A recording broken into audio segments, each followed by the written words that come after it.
Hello everyone, welcome back to the channel. तो आज हम लोग फिर से करने वाले हैं निफ्टी 50 का एनालिसिस और देखने वाले हैं मार्केट कैसे अपने की लेवल्स से रिएक्ट किया है। मेरा जो प्रीवियस एनालिसिस था वो कितना एक्यूरेट गया है उस पर भी हम लोग बात करेंगे और बात करेंगे कि फर्दर क्या पॉसिबल मूव है मार्केट में, उस पर भी डिस्कस करेंगे।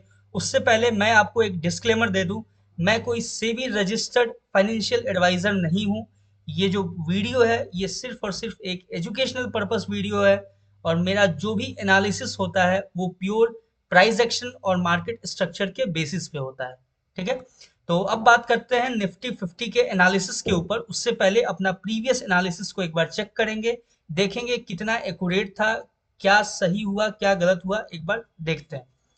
अब देखो, मैंने जो एनालिसिस किया हुआ था कि मार्केट के पास ये जो इंपॉर्टेंट की लेवल था और ये जो ग्रीन कैंडल को मैंने बोला था कि market as a breaker block use करेगा। ठीक है, अब देखो मैं थोड़ा सा एक बात और बता दूं कि देखो, मेरे चैनल पे आपको निफ्टी, बैंक निफ्टी, गोल्ड और बिटकॉइन चारों के एनालिसिस आपको time to time daily analysis मिलेंगे।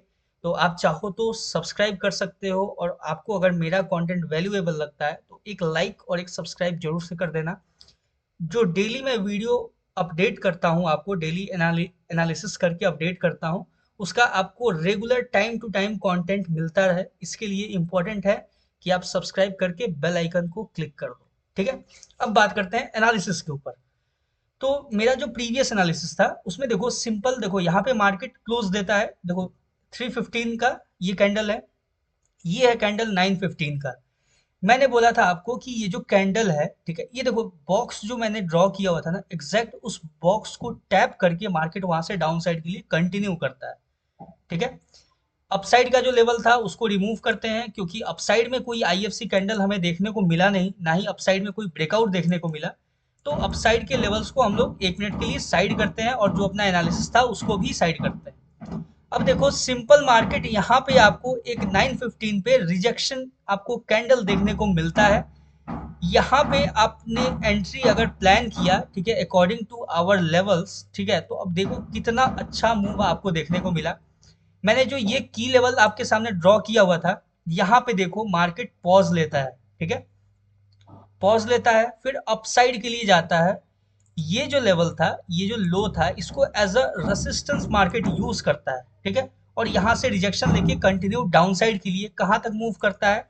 तो ये जो मैंने लाइन ड्रॉ किया हुआ था, एग्जैक्ट उस लाइन को टैप करके मार्केट रिजेक्ट करता है। ठीक है, मैंने आपको बताया भी था, देखो ये जो मैंने कंडीशन आपके सामने डिस्कस किया था ये कितना एक्यूरेट कंडीशन था, एक बार आप चेक करना चार्ट पे भी। ठीक है, 5 मिनट पे भी आप चेक कर सकते हो, बिल्कुल एक्यूरेट वैसा ही मूव आया। ये देखो 915 का कैंडल है, अपने जोन को टैप किया, ये ब्रेकर ब्लॉक को यूज किया और यहां से कंटिन्यू डाउन साइड के लिए गया है। अब बात करते हैं हम लोग अपने फर्दर नेक्स्ट मूव के बारे में, नेक्स्ट क्या पॉसिबल मूव है उसके बारे में हम लोग डिस्कस करेंगे। बैकग्राउंड नॉइस को थोड़ा सा इग्नोर करना। ठीक है, अब देखो आपके सामने जो इंपॉर्टेंट लेवल्स है वो मार्केट आपको यूज करता हुआ नजर आ रहा है। ठीक है, तो इसमें कोई इशू नहीं है, जो अपने लेवल्स हैं वही रहने वाले हैं, कोई नया लेवल्स हम लोग ड्रॉ नहीं करेंगे इसमें। अब देखो फर्दर क्या एक्सपेक्टेड मूव है उसके बारे में हम लोग डिस्कस करते हैं। ठीक है, अगर मार्केट अपसाइड के लिए अप्रोच करता है, ठीक है, ध्यान से सुनना, अगर मार्केट अपसाइड के लिए अप्रोच करता है, ठीक है, तो आपको ये लेवल देखने को मिल सकता है। ठीक है, अगर देखो यहाँ पे स्ट्रॉन्ग एक बुलिश कैंडल देखने को मिल रहा है, लेकिन ये एक ट्रैप भी हो सकता है क्योंकि इसका जो क्लोजिंग है वो बिल्कुल एक इंपॉर्टेंट रेसिस्टेंस जोन पे है। ठीक है, देख सकते हो आप। तो ये एक, या तो देखो, या तो डायरेक्ट गैप अप हो जाएगा तो फिर अपसाइड के लिए निकलेगा, तो आपको इस ये जो प्लेस है ना, यहाँ से फिर अगर कोई रिजेक्शन कैंडल देखने को मिलता है, ठीक है, इस लेवल से, तो यहाँ से फिर आप एक डाउन साइड के लिए ट्रेड प्लान कर सकते हो। ठीक है, या फिर मार्केट एक डाउन साइड के लिए मूव दे सकता है। अब बात करते हैं अपने सेकंड पॉसिबल मूव के बारे में। देखो, अगर मार्केट इससे अपसाइड निकलता है ना, तो सिंपल क्या करना है कि हमें वेट करना है। कब तक वेट करना है? जब तक मार्केट इस एरिया से हमें रिजेक्शन देखने को नहीं मिले, या ये जो ब्लॉक है इस ब्लॉक से अगर रिजेक्शन जब तक नहीं देखने को मिले तब तक मार्केट को इग्नोर करना है। इस एरिया से अगर कोई रिजेक्शन देखने को मिलेगा फिर हम लोग प्लान करेंगे डाउन साइड के लिए। ठीक है, अब बात करते हैं कि मार्केट अगर इस लेवल को ब्रीच करता है, ठीक है, ये जो आपके सामने एक लेवल है, ठीक है, ये जो लो है, इसको अगर ब्रीच करता है तो आपको सिंपल मार्केट आपको डाउन साइड के लिए दिख सकता है इस लेवल तक के लिए, ठीक है। ये जो अपने पास इंपॉर्टेंट लेवल है, यहाँ तक आपको नजर आ सकता है मार्केट। और बात करें तो ये जो एरिया है, ठीक है, हाँ, इस लेवल के लिए आपको दिख सकता है। और जो तीसरा कंडीशन है वो ये है कि अगर मार्केट इसके बीच में अगर आपको नजर आता है तो मार्केट वो टोटल कंसोलिडेशन फेज में रहेगा, तो उसको इग्नोर करना है, ठीक है। हो सकता है कि मार्केट साइडवेज हो जाए, फिर आप ट्रैप हो जाओ, और जो भी हो, ठीक है। तो ये रहा अपना सिंपल सा एनालिसिस निफ्टी का। एक बार मैं फिर बोल देता हूँ, इसके ऊपर अगर कंटिन्यू मार्केट अपसाइड के लिए अप्रोच करता है तो आपको ये लेवल देखने को मिलेगा, फिर यहाँ से आपको रिजेक्शन देखने को मिल सकता है। सेकंड कंडीशन, अगर इन दोनों की लेवल्स के बीच में मार्केट अगर मूव करता है तो साइडवेज रहेगा।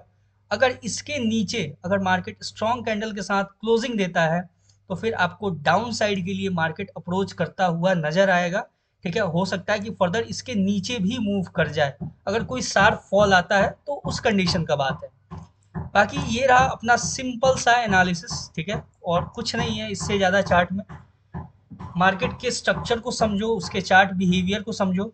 एक बार देख लेते हैं यहाँ पे कोई ट्रेंड लाइन अगर देखने को मिलता है तो। यहाँ से ट्रेंड लाइन का ब्रेकआउट होता हुआ नजर आ रहा है, ठीक है, जो कि स्ट्रॉन्ग ब्रेकआउट है। तो वो हम कंसीडर तब करेंगे जब तक मार्केट प्रॉपर एक रीटेस्टिंग नहीं देता है इसी के ऊपर, ठीक है। और अभी फिलहाल के लिए ये जो आपके सामने दिख रहा है ना, ये एक मुझे उतना स्ट्रॉन्ग एक ट्रेंड लाइन नहीं दिख रहा है, ठीक है। जबकि देखो वन टाइम, सेकंड टाइम, दो तीन बार इसको टैप किया है मार्केट, फिर ब्रेकआउट दिया है, ठीक है। तो यहाँ से अगर फर्दर अपसाइड के लिए आता है तो सिंपल हम इस लेवल तक को देख सकते हैं, और फिर यहाँ से रिजेक्शन कोई कैंडल देखने को मिले तो फिर हम डाउन साइड के लिए देख सकते हैं। ये अपसाइड का रहा, ये जो एरिया है ना, ये इससे ऊपर का अपना कुछ एनालिसिस नहीं है, ना ही कोई मेरा मूव है एक्सपेक्टेड। इसके डाउन साइड में ही मार्केट जो भी मूव देगा वो देगा, ठीक है। तो ये रहा अपना निफ्टी 50 का एनालिसिस। बाकी all the best for Nifty 50 trading, और plan your trade according to your analysis, ठीक है। ध्यान रखना अपने रिस्क रिवॉर्ड को मैनेज करके ट्रेड प्लान करना, जो भी करना। मिलते हैं नेक्स्ट वीडियो में, तब तक के लिए थैंक यू।